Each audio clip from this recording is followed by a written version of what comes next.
जय श्री हरि विष्णु। कार्तिक मास महात्म्य चतुर्थ अध्याय। नारद जी स्वयं परम ज्ञानी थे। आप ब्रह्मा जी से ये सभी प्रश्न हम संसारी प्राणियों की भलाई के लिए कर रहे थे। अतः अब उन्होंने ब्रह्मा जी से पूछा, हे पितामह, अब आप कार्तिक मास में जो दीप दान किया जाता है उसका महात्म्य सुनाने की कृपा कीजिए। नारद जी का यह प्रश्न सुनकर ब्रह्मा जी बोले, हे पुत्र, दीप चाहे स्वर्ण का हो या चांदी का, तांबे का हो अथवा मिट्टी का, अपनी सामर्थ्य और श्रद्धा के अनुसार कार्तिक मास में दान अवश्य करना चाहिए। कार्तिक में दीप दान करने से समस्त पापों का नाश हो जाता है। दीपक भगवान की मूर्ति के आगे, तुलसी के समीप, ब्राह्मण के घर या वन में, वृक्ष के नीचे अथवा गौशाला या धर्मशाला के आले में संध्या को जलाया जाता है। दीपक घी का जलाएं अथवा तेल का, परंतु उसे पूरे मास तक जलाएं। ब्राह्मण के घर दीपक जलाने से अग्निष्टोम यज्ञ का फल प्राप्त होता है। जो ऊंचे स्थान अथवा स्तंभ पर दीप जलाते हैं उनके धन की वृद्धि होती है तथा वैकुंठ निवास मिलता है।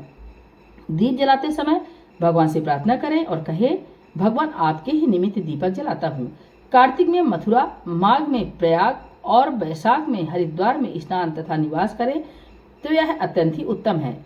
जब सूर्य तुला, मकर अथवा मेष राशि में हो उस समय किए जाने वाले नियम, व्रत, पूजा व दान बहुत उत्तम फल देते हैं। इन महीनों में किए हुए व्रत, दान व शुभ कर्मों से सब पापों का नाश हो जाता है। जिस प्रकार भगवान भास्कर के उदय होने से अंधकार का नाश हो जाता है और वज्र से पर्वत का, गरुण के भय से सर्पों का, पवन से मेघ का, ध्यान से दुख का और सिंह के भय से मृगों का नाश हो जाता है, उसी प्रकार श्री मथुरा जी के दर्शन मात्र से ही सब पापों का खात्मा हो जाता है। कार्तिक मास में स्नान व जागरण, दीप दान, तुलसी सेवन, भगवान के मंदिर में मार्जन, झाड़ू लगाना, गाना, भगवान की कथा सुनना सुनाना, कीर्तन कराना, ये सब शुभ कार्य हैं। इनके करने से श्रेष्ठ फलों की प्राप्ति होती है। पूर्व जन्म के पापों को नष्ट करने के लिए भी कुछ न कुछ व्रत, दान, भजन, पूजन आदि करना अति उत्तम है। ब्रह्मा जी के मुख से पूर्व जन्म के पाप शब्द सुनकर नारद जी ने पूछा, हे विधाता, पूर्व जन्म के पाप किस प्रकार जाने जा सकते हैं? यह सुनने की इच्छा हो सो आप कृपा करके सुना दीजिए। ब्रह्मा जी बोले, हे पुत्र, पूर्व जन्म का ब्रह्मा हत्यारा, क्षय रोगी और पर स्त्री गमन करने वाला कोढ़ी बनता है। स्वर्ण चोर के नाखून खराब हो जाते हैं तथा मदिरा पीने वाले के दांत खराब हो जाते हैं। इस प्रकार मनुष्य के पूर्व जन्म के पापों को पहचाना जाता है। इस प्रकार के सभी पाप, दान, तपस्या, कृच्छ व्रतादि से निवारण हो जाते हैं। ब्रह्मा जी ने आगे कहा, अब हम कुछ व्रतादि बतलाते हैं। एक समय भोजन करने से तथा 3 दिन सायंकाल और 3 दिन प्रातःकाल भोजन करने को अतिकृच्छ व्रत कहते हैं। सायंकाल में 12 ग्रास और प्रातःकाल में 26 ग्रास अथवा 24 ग्रास खाने को भी अतिकृच्छ का व्रत कहा गया है। 3 दिन खाएं और फिर 3 दिन उपवास करें तो यह भी अतिकृच्छ व्रत होता है।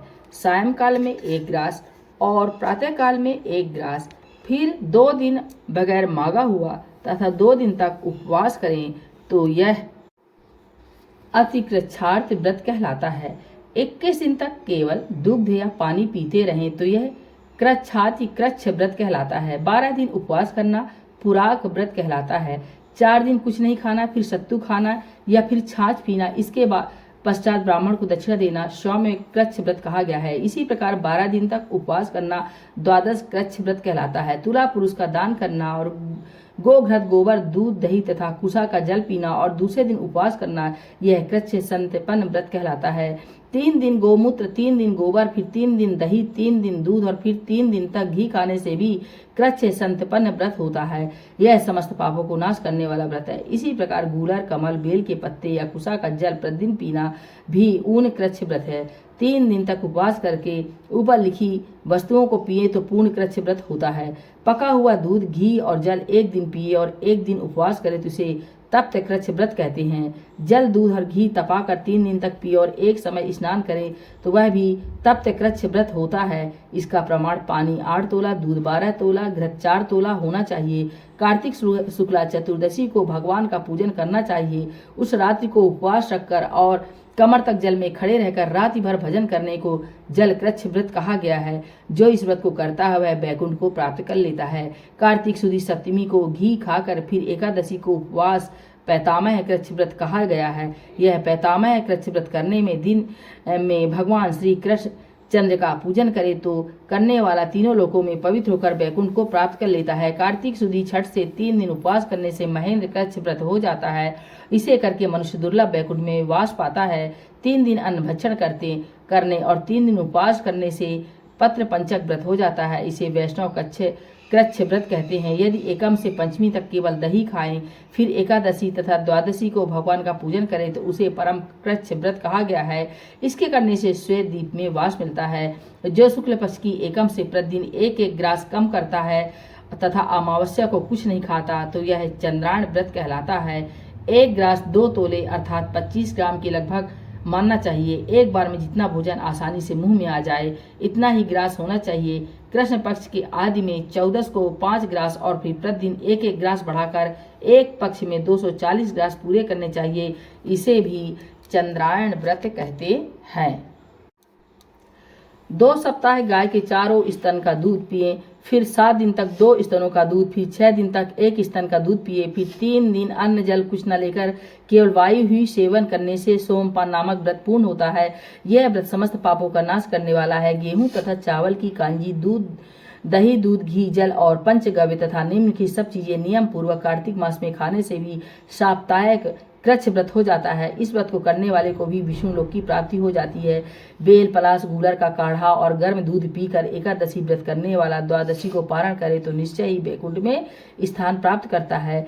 जो व्यक्ति कार्तिक शुद्धि सप्तमी, अष्टमी, नवमी और दशमी को जल कमल खाए, फिर एकादशी को उपवास करे तो यह लक्ष्मी व्रत कहलाता है। इस लक्ष्मी व्रत को करने वालों पर लक्ष्मी जी कृपालु बनी रहती है और अंत में उसने भगवान विष्णु के वैकुंठ लोक में वास मिलता है। प्रातः काल में 4 ग्रास और सायंकाल ना खाने से शिशु चंद्रायण व्रत होता है। कार्तिक शुद्धि 14 के ब्रह्मकुच व्रत में गौरी का पूजन करना चाहिए। इसकी विधि इस प्रकार है। गौमूत्र, गोबर, दूध, दही, घृत और कुसा का जल लेकर इन सबको मिलाकर पंचगव्य बनावे। लाल रंग की गौ का मूत्र, श्वेत गौ का दूध, नीली गौ का दही, काली गौ का घी। यदि किसी वजह से ये न मिल सके तो दूसरी तरह का भी पंचगव्य बनाया जा सकता है। मिलाए जाने वाली वस्तुओं की मात्रा इस प्रकार है। गौमूत्र 8 मासा, गोबर 19 मासा, दूध 12 मासा, दही 10 मासा, घी 8 मासा और कुसा का जल 4 मासा।